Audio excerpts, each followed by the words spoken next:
Guys, did you really believe that রিসোর্সের অভাবে তুমি এখনও গ্রো করতে পারছো না? ওয়েল, আমিও এটাই ভাবতাম।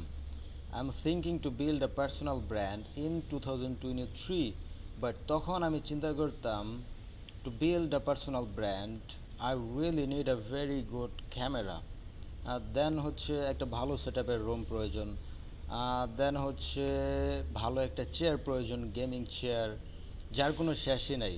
And then I realise that অনেকেই পার্সোনাল ব্র্যান্ড বিল্ড করছে বা বিল্ড করে ফেলছে যাদের কাছে ইভেন আমার চেয়েও কম রিসোর্স আছে, আমার চেয়েও কম রিসোর্সেস দিয়ে যারা নিজেদের পার্সোনাল ব্র্যান্ড অলরেডি বিল্ড করে ফেলছে। সো ইয়া, এখন আমার কাছে মনে হয় যে রিসোর্সেস একটা এক্সকিউজেস মাত্র, আর কিছুই না। So yeah, right now I really want to build my personal brand without any excuses. কোনো রিসোর্সের এক্সকিউজেস ছাড়া আমি আমার নিজের পার্সোনাল ব্র্যান্ড বিল্ড করতে চাই in 2026, and this is my first video. আর আমার প্রথম ভিডিও আমি শ্যুট করছি হচ্ছে আমার বাসার নিচের পার্কিং এরিয়ায়, কজ আমার রুমে আমার ছোট ভাই ফ্রি ফায়ার খেলছে। সো দেখা হবে পরবর্তী কোনো ভিডিওতে।